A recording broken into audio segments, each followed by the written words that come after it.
Est-ce que Elon Musk a la capacité de couler Tesla?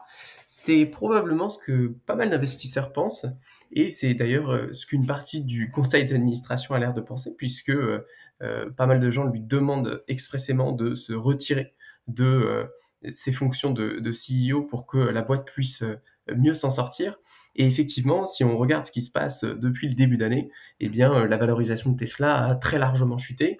Alors, on peut effectivement invoquer des facteurs tout à fait rationnels vis-à-vis du business model de Tesla et vis-à-vis d'une survalorisation très importante, puisqu'effectivement, ça reste une boîte très largement spéculative.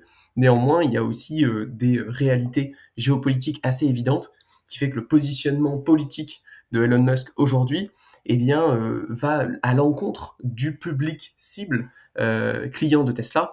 Si on veut schématiser de manière très caricaturale, le public cible de Tesla, c'est quoi? C'est des gens qui sont plutôt progressistes, parce qu'il s'agit quand même de véhicules électriques, et ce sont des gens qui sont plutôt riches. Le problème, c'est qu'aujourd'hui, avec Elon Musk qui s'associe à 100% à Trump, le public cible de Trump, eh bien, c'est soit des méga riches qui n'ont à peu près rien à foutre de polluer, soit des gens qui n'ont absolument pas la capacité financière d'acheter une Tesla. Et qui n'ont probablement pas envie non plus, puisque de toute manière, toute la partie environnementale qui est liée aux véhicules électriques ne va pas du tout avec la politique de Trump qui était plutôt en mode drill, drill, drill, baby, drill. Donc concrètement, il y a un vrai paradoxe dans cette association qui explique en partie la chute de capitalisation de Tesla. Une fois que ça s'est dit, on peut se poser la question, est-ce que Tesla peut vraiment s'enfoncer, peut vraiment disparaître et peut vraiment s'effondrer à cause d'Elon Musk, à cause de choix politiques qui sont tout à fait à l'encontre de la stratégie de l'entreprise? Alors, il y a une idée qui dirait que oui, effectivement, puisque finalement, c'est Elon Musk qui a fait que Tesla a pu monter si haut. Soyons clairs, Tesla reste une entreprise spéculative, et une des raisons majeures pour laquelle Tesla peut se valoriser autant aujourd'hui et pourquoi elle s'est valorisée autant dans le passé, c'est parce qu'elle est dirigée par Elon Musk. Et donc, autant il a pu être le facteur catalyseur qui permet une valorisation très importante, eh bien, ça paraît évident que s'il a des décisions qui vont à l'encontre des intérêts de l'entreprise, alors on peut penser que toute cette hype pourrait redescendre un petit peu comme un soufflet. Néanmoins, euh, pour apporter ma pierre à l'édifice, je pense que bien que la stratégie d'Elon Musk d'un point de vue politique soit tout à fait contraire à la stratégie de Tesla d'un point de vue économique, il faut quand même se rappeler qu'aujourd'hui, la puissance d'Elon Musk associée à Trump, c'est quand même la puissance d'être associé à l'État. Et l'État, c'est quand même important de se rappeler que ça reste un des acteurs majeurs qui est capable de faire et de défaire les entreprises privées. Les contrats publics, ça rigole zéro.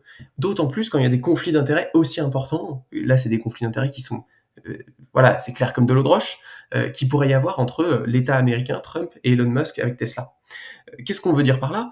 C'est assez évident et c'est assez simple d'imaginer que, alors effectivement, vous avez peut-être vu ces vidéos de Trump qui fait des petites vidéos en mode oui, s'il vous plaît, achetez des Tesla.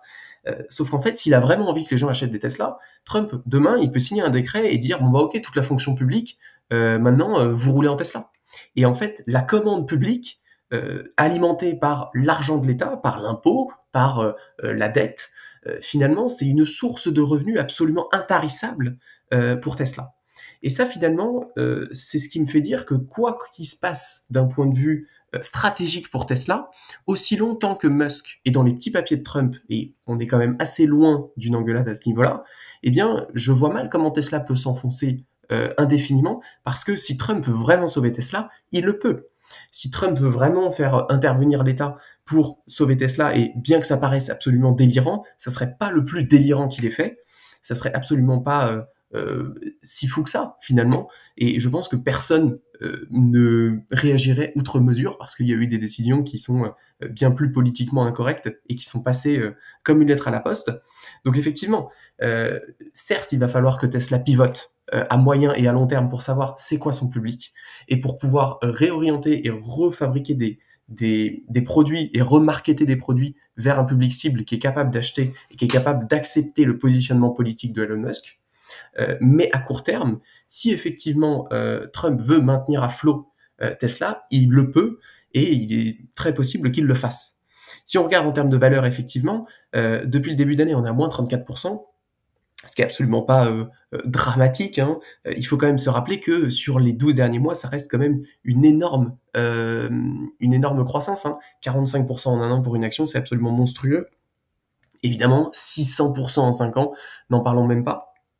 Quand on regarde la courbe, finalement, il y a eu cette espèce de rallye absolument monstrueux avant les élections. Et pourquoi il y a eu ce rallye d'ailleurs? Il y a eu ce rallye précisément pour ce que je vous dis, c'est-à-dire que les marchés prennent en compte le fait que, bah oui, à partir du moment où Elon Musk est main dans la main avec l'État américain, eh bien, il a ce potentiel client intarissable sur lequel il peut s'appuyer. C'est pas forcément le cas aujourd'hui, mais ça pourra l'être demain si nécessaire. Alors effectivement, il y a une chute parce que le public cible, là aujourd'hui, se désengage. Il y a beaucoup de gens qui décommandent leur Tesla, et effectivement, on comprend bien qu'il y a un gros problème de stratégie, mais je pense qu'à court terme, Tesla va tenir, et Tesla tiendra. Et d'ailleurs, on voit très bien que lors des tout derniers jours, là, on a une remontée très rapide, hein. En 5 jours, il y a eu plus 9%, un jour 5%. Donc, à mon avis, il va y avoir un rebond assez fort. À court terme, je vois pas du tout Tesla plonger à ce moment-là. Par contre, à moyen long terme, tout dépend de est-ce que Tesla est capable de remarketer, de refabriquer des produits qui sont vendables au privé, finalement, au public, qui finalement accepterait la ligne politique d'Elon Musk. Mais ça me paraît tout à fait faisable en réalité. Donc, il n'y a pas d'impossibilité particulière à ce niveau-là. N'hésitez pas à me dire si vous avez du Tesla dans votre portefeuille et si vous pensez que l'avenir de cette action, qui est vraiment l'action spéculative par excellence, hein, Tesla, c'est du Bitcoin pour ceux qui veulent pas ouvrir de wallet crypto, clairement. Où est-ce que vous voyez aller l'action? Et puis, on verra effectivement si dans quelques mois, vous avez eu le nez creux. Je vous dis à ciao pour la prochaine.